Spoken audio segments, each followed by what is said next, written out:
Hi, Ian here. Before we start looking at filmmaking using an iPad, it's worth mentioning that a tripod is useful, but not essential. In this video, we'll be using an inexpensive tripod with a universal tablet grip, but feel free to go handheld. For this filmmaking tutorial, we're going to use an app called iMovie. When you have launched the app, we need to create a new project by hitting the plus symbol, then select Movie. You will be presented with all the media that's currently on the iPad, but we're going to start from fresh, so press Create New at the bottom of the screen. If this is your first time opening iMovie, it will present you with some helpful tips in yellow about what the various buttons do. You can access these tips at any time by hitting this question mark. So let's get filming. To access the camera, we hit the small camera icon on the left hand side of the screen. We'll now be presented with a viewfinder so we can see exactly what the camera is pointing at. To start recording, all we need to do is hit the red record button on the right side of the screen. When you finish recording, just hit the stop button and iMovie will automatically show you what you've just recorded. At this stage, you have two options. If you're not happy with what you've shot, you can simply hit the retake button and give it another go. If you're happy with your recording, just press Use Video and it'll drop that clip directly into your timeline. Now that we've got some footage in our timeline, we can use a pinch to zoom in or out of our timeline. It's important to note that this isn't adjusting the length of any clip, just the way that we can see it. So let's go ahead and add a second clip by clicking on the camera icon to bring up the viewfinder again. It's important when making your film to make sure that all your shots are in focus. Here's an example of a clip that is out of focus.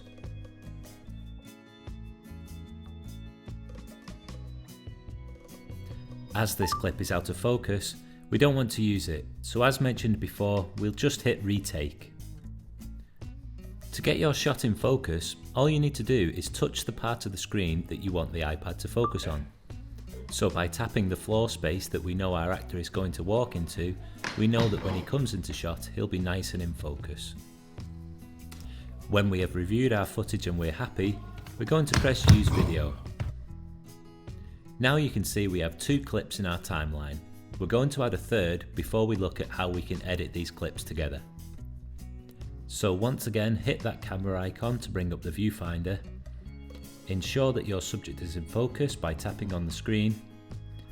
Then you can hit record when you're ready to go and give the action signal to your actors. For our third clip, we're going to introduce a tiny bit of camera motion called a tilt, where the camera is pointing down and then gradually points upwards. Let's review the footage to make sure we're happy.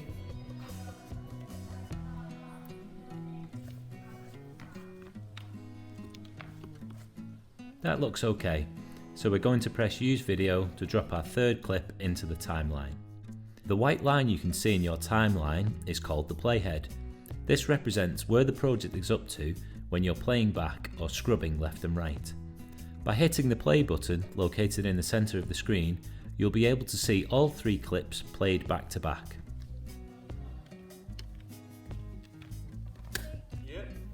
Go.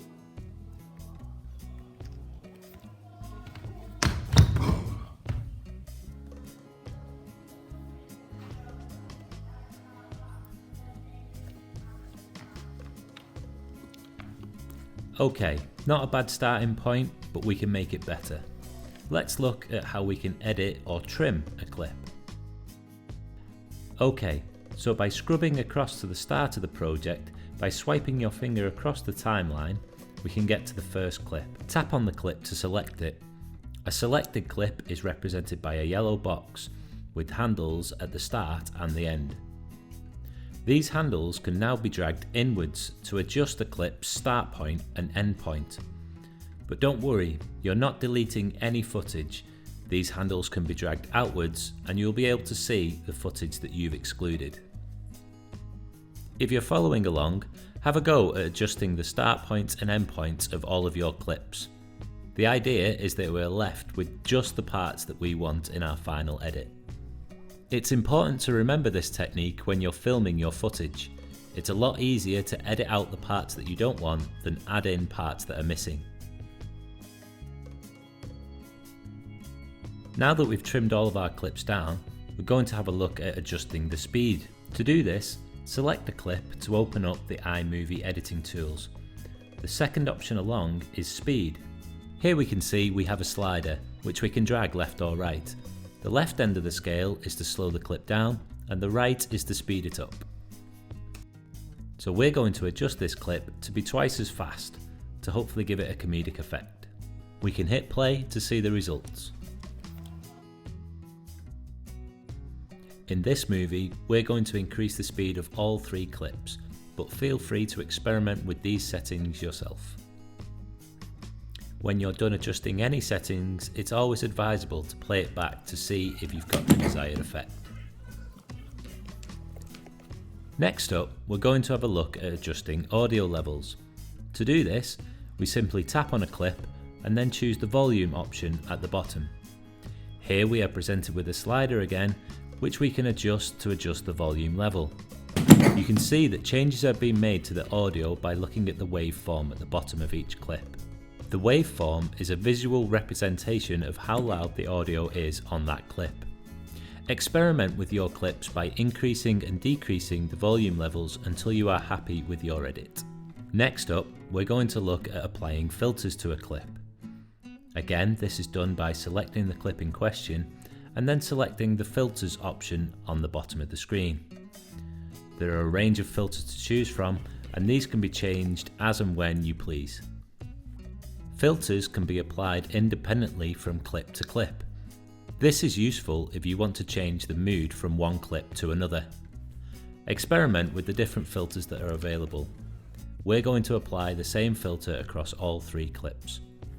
Next up, we're going to have a look at adding some titles to our clips. So let's add an opening title to our first clip. Select on it, and then choose titles at the bottom. Here you will see we have a range of different title styles to choose from, and there are always 2 options, center or lower, depending on where you want your text to be positioned.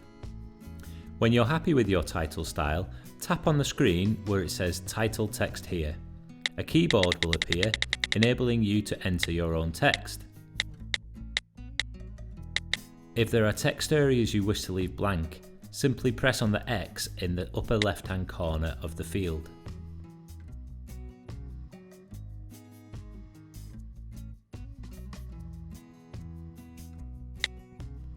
Let's hit play to review our titles.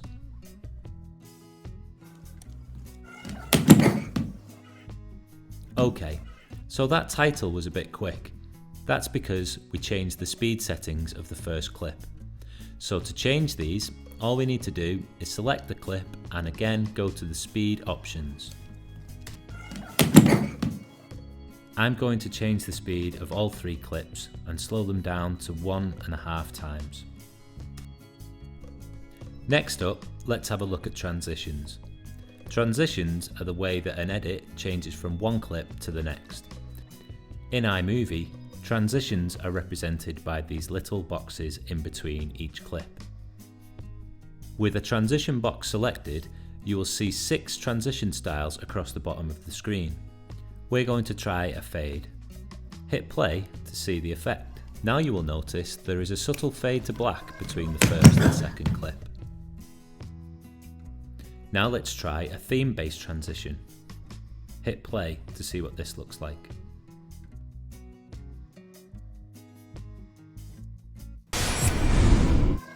The theme of a project can be changed in the project settings. This is accessed by tapping on the cog in the top right-hand corner. Slide the thumbnails in the theme section to choose a different theme. Now play the transition back. Remember, you don't have to have a transition and can simply select none to have one clip go directly into the next. Another feature of the project settings is to fade in and out from black. This will mean that your movie will start and end with a fade transition. Now let's look to add some audio. You can do this by hitting the plus symbol in the top right hand corner. This will open the media browser window, where you have 2 options to add either media or audio. With audio selected, you'll see you can add theme music or sound effects. Scroll through the sound effects and press on one to hear a preview of what it sounds like.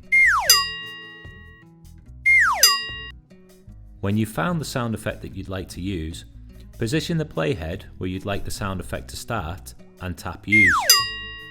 This will drop the sound effect into the project and you can play it back to see what it sounds like. Not bad. Let's see what else we can find. Okay, so I'm thinking I'd like to add a crowd cheer to start my movie off. So position the playhead again and press Use. Here we can see that this sound effect is much too long. So just like trimming a visual clip, we can trim audio clips simply by tapping on it and dragging on the yellow handles. Now let's play it back. Okay, that's not quite what I was after, so I'm thinking I might move the crowd cheer to the end of the clip. I do this by tapping and holding my finger on the clip that I want to move and then simply dragging it to its new position in the timeline. Let's go ahead and add some footsteps in.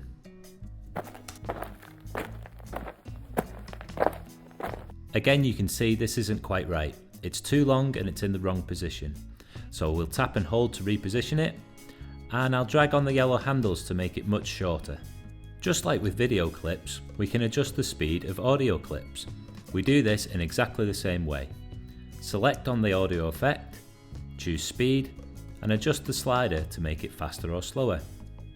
So here, we've sped the sound of the footsteps up to match the video and dragged it across both clips that have walking in them.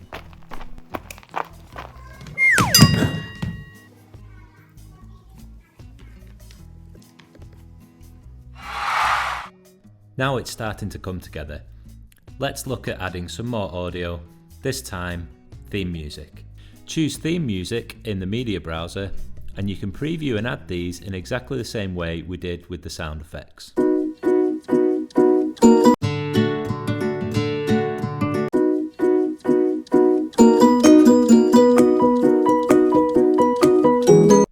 Let's give this a try. Not bad, but I think the background music is a little bit too loud, so we can adjust this exactly as we did before.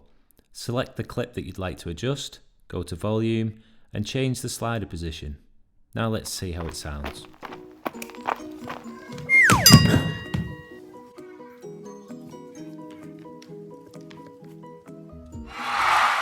That's better, but I think the background music under the third clip needs to be a little bit louder. To do this, I'm going to split the background clip so that I can adjust its volume independently. To do this, I select on the clip, go to Actions and choose Split.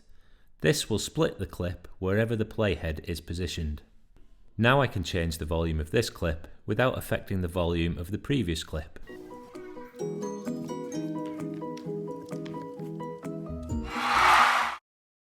It's worth noting that if you make a mistake at any point, you can always undo. Just use the back arrow button on the right hand side of the screen. This will undo the last action that was taken. I think I'm just about done with this project now, so let's look at exporting it. When you're finished, just hit Done in the top left hand corner. From here, you can preview the movie without the distractions of the interface. If you're happy, tap on where it says My Movie. This will bring up a keyboard and enable you to rename the project, preferably to the title of the film or who it was by.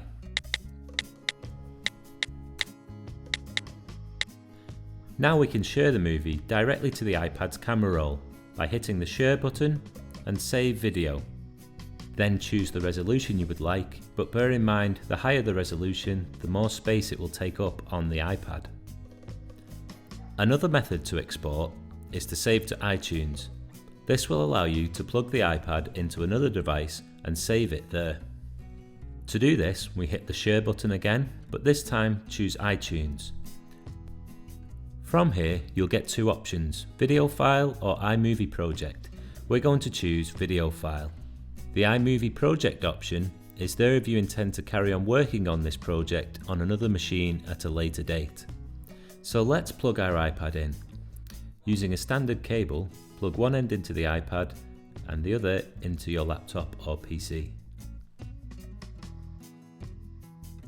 On your computer, we're now going to open iTunes. Browse to the iPad that you've just plugged in, select Apps, and scroll down to the File Sharing section where you'll be able to find iMovie. In the iMovie Documents window, you will be able to see all the files that have been shared to iTunes on the iPad. So with this file selected, we can scroll down and click on Save To. This will open up a window where we can choose our save location. Click Save and you're done. We can now quit iTunes and browse to the file that we've just saved. Open it and enjoy.